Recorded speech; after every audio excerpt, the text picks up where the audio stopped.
What is up, Earth's mightiest subscribers? It's Blerd without fear. Welcome back to the channel. Today's video, we're going to be talking about Immortal X-Men number 14 by Kieran Gillen and Lucas Wernick. Today's issue is pretty damn awesome, and I say that because not only do we get to see some Xavier slander in this issue, we get to see Charles Xavier down bad in ways that I don't think we have seen Charles in quite some time.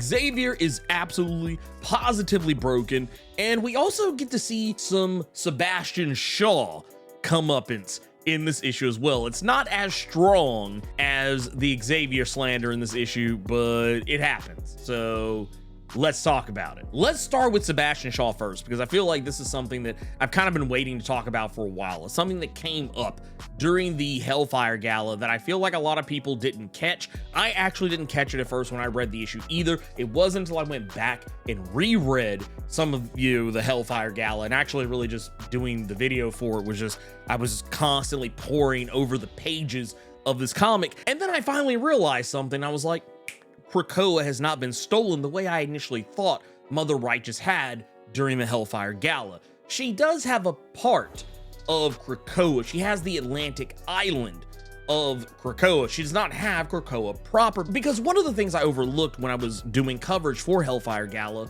was that Krakoa actually always tends to be in the Pacific Ocean. The island she took was in the Atlantic Ocean. For all my brothers and sisters and MBs in the United States, the Atlantic Ocean is on the eastern side of the United States. The Pacific Ocean is on the western side. So whatever it was that Mother Righteous took, it was for all intents and purposes a satellite island, though that is still technically a piece of Krakoa. Now, the other side of that is that Krakoa is in fact in a state of slumber, and this is something very similar. We're gonna probably bring this up quite a few times over the course of this issue, but one of the things that is become very apparent since Sins of Sinister is that while the events of Sins of Sinister have been averted, I always say it, time always wants to happen. So a lot of the things that have occurred over the course of Sins of Sinister, while they're not exactly taking place right here, right now,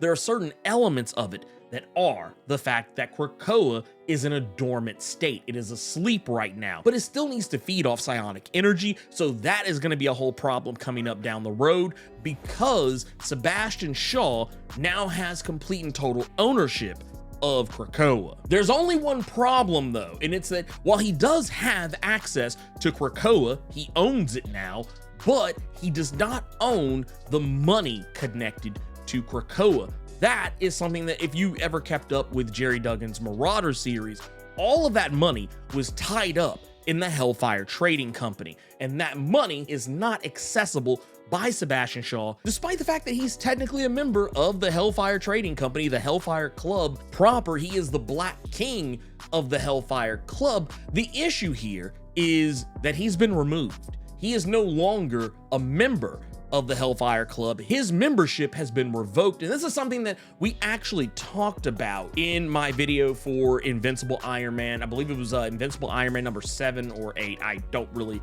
rightfully remember because I have slept since then. But in that video, I mused about what it was that Emma Frost had signed over to Wilson Fisk, aka the Kingpin. And in this issue, we get confirmation that she did in fact sign over ownership of the Hellfire Trading Company and Hellfire Club over to Wilson Fisk. Wilson Fisk is now the owner and operator of the Hellfire Club, and while Emma Frost may still stand on as White Queen, this also is how we know the door has been opened for Tony Stark to become the Black King of the Hellfire Club, as I talked about in that same video. But that said, Shaw has given up everything. He no longer has all the millions and billions connected with Krakoa. He no longer has access to the Hellfire Club as he once did. Not only that, he no longer has his mutant powers anymore. He has given up his mutant powers in cooperation with Orchis, because as I talked about before, Sebastian Shaw is working with Orchis, and this is something that Destiny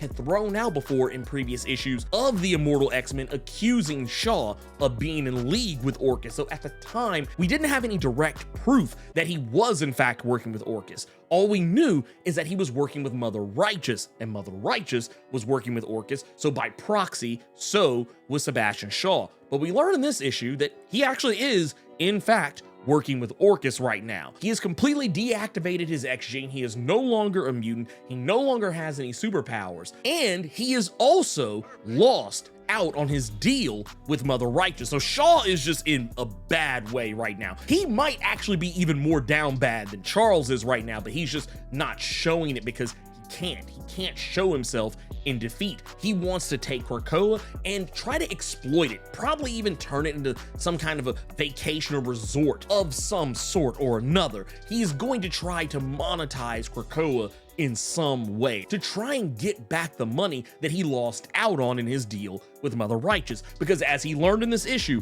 Mother Righteous gets what Mother Righteous wants, and she gives whoever it is that cuts a deal with her whatever it is that they ask for, but maybe not exactly the way that they want. She says it herself. She's not a businesswoman. She's a magician. She wasn't interested in giving Shaw the money. She just gave him what he asked for. He wanted Krakoa, so she gave it to him. He has Krakoa. That doesn't mean he has Krakoa's money. The only ace in the hole that Shaw has at his disposal right now is Selene, and well, we know what Selene is in it for. She has a particular interest in the External Gate, and Selene is after the External Gate that Apocalypse created during Teenie Howard's Excalibur series, and it was something that she actually allied herself with Apocalypse in creating. And we know that the Krakoan gates are all dead right now, but the External Gate is something I wonder if that is still on the table or not, because the External Gate seemed like it was something that was separate from Krakoa itself, because it was more based in magic,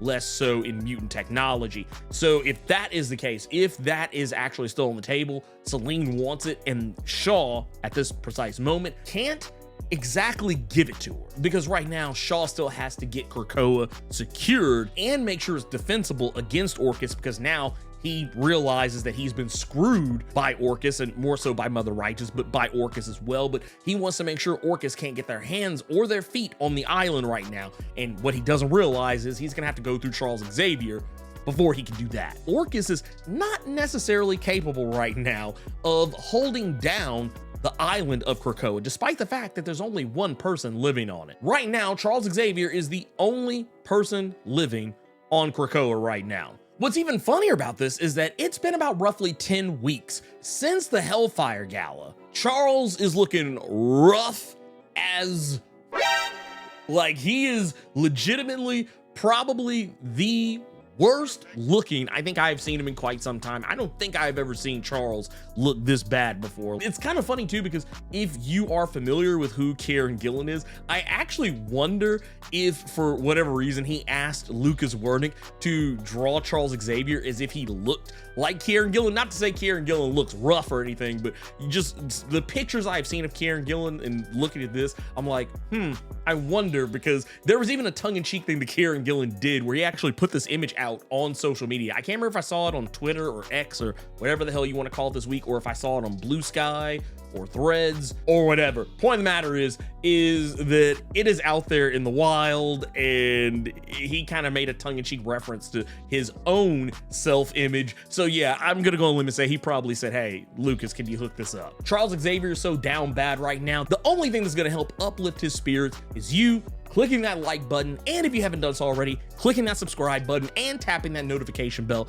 so you don't miss out on all my videos covering the X-Men, giving you my breakdowns and analysis of every issue that comes out, as well as all my other videos, giving you my breakdowns and analyses and musings about other comics from Marvel, DC, Image, and wherever else I please. But the point is that Xavier is still under the belief, even 10 weeks after the fact, that all mutant kind is dead except for himself, and he now knows that Emma Frost is alive, and he's aware that Rogue is still alive, as he did tell her to go avenge all of the dead mutants. But yeah, as far as Charles is aware, he thinks everyone's gone, like legitimately dead. And that's actually not true. And we'll get to that here in just a moment. But what I find interesting is that Charles has become the ghost of Krakoa. While he's not actively going out into the world and doing his superhero shtick, he has decided that he is going to fulfill one of Krakoa's sacred tenets: respect this sacred land, that he's not going to allow Orcus to defile it, to take it over. He is going to use his power, as much of it as he can,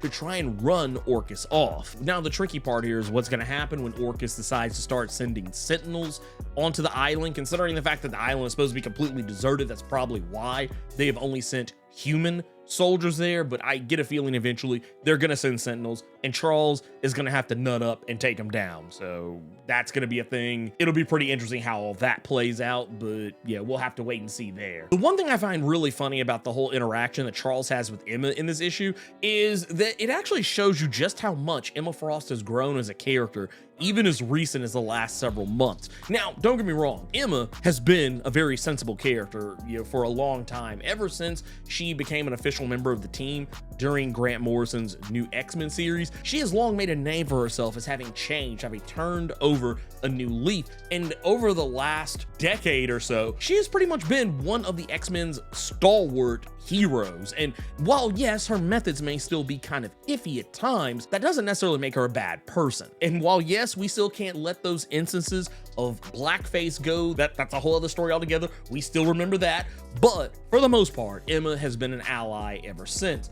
Now, that said, it says a lot about Emma that she actually cares about Charles's well-being in this issue, that she's worried about Charles, because for the most part, she had written Charles Xavier off during the events of Inferno when she realized Charles had lied to her, that he had kept her in the dark about the truth behind why Krakoa was formed, who was involved in the fact that Moira was involved with it, and all these other things. She was very thrown off by that, and then also realizing that Charles and Magneto were just using her, more or less. They didn't cut her in until they felt like they absolutely, positively had to. They didn't trust her the way that she was putting her trust in them. So that it put a huge rift between her and Charles.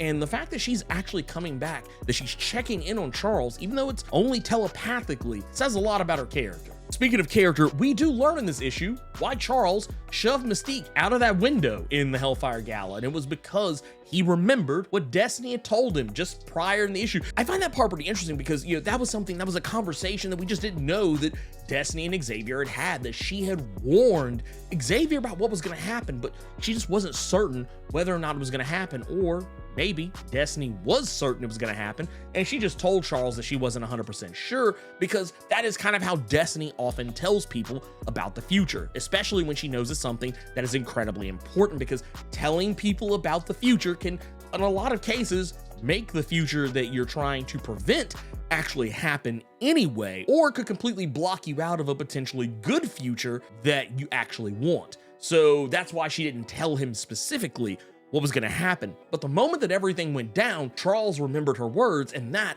is why he pushed Mystique out that window. And I'm pretty sure he knew Mystique would survive it because of her shape-shifting capabilities. She's actually quite malleable. She doesn't just easily die from a fall like that. But that's not the most interesting part about what's going on in this book. The real interesting part that I loved about this is I talked earlier about how I felt that a lot of the things that occurred during Sins of Sinister, as well as some things that Destiny had mused were going to happen in her prophecies during Immortal X-Men #3, a lot of those things, despite the fact that Sins of Sinister has been averted, a lot of those things are still happening in little small ways here and there. While it's not exactly a one-to-one, we're technically getting Storm pushed to the forefront because of the mutant civil war that is going on between Storm and Genesis. So technically we're getting Storm and the Brotherhood of Mutants right now, and we're also getting something else. It was always hinted at and used that Exodus was gonna become the new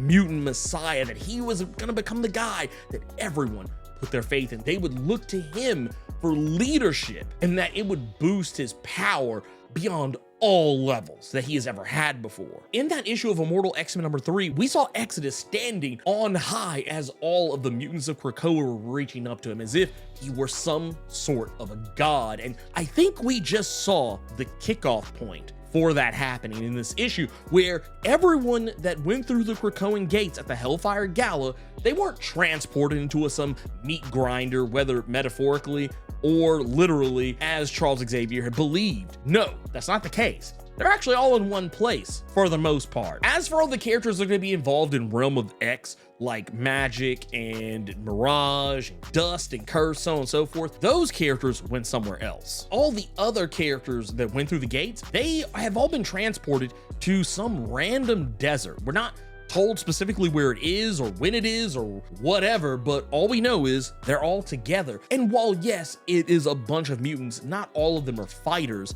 like the X-Men. A lot of them are just regular people who don't even have combat-worthy powers, but Exodus sees this as an opportunity to show them his measure of faith, because while yes, he has no idea where they are or even where they're going, he is giving off the air that he does, because he just tells people, yes, we're going that way. And he even admits he has no clue what is even in that direction. He's working purely off his own faith and belief in himself. And what's going to make this even crazier is that Exodus is a person whose power is greatly dependent upon the faith that other people have in him, as well as the faith that he has in himself. And if he gets his way, if all of the Krakoan mutants do believe in what it is that he's doing, if they give him their faith, Exodus is gonna become a whole problem down the road. All in all, this issue was fantastic. It was great. I loved it. I loved all the commentary with Shaw, Xavier,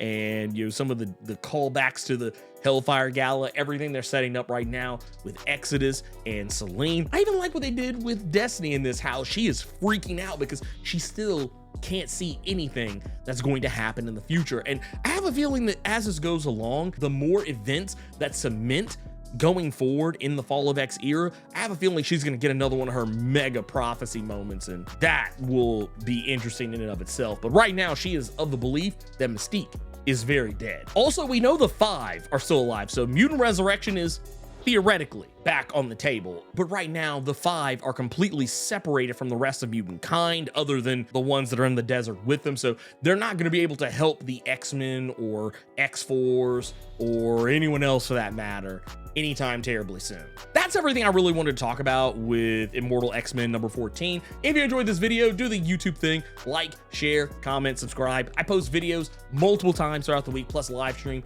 every Saturday at 1 p.m. Eastern, 10 a.m. Pacific, so make sure you hit that bell button, that way you don't miss anything. Thank you so much for taking the time to watch this video, and until next time, let me know what you thought about Immortal X-Men number 14. Keep it plus ultra, and sound off in the comments.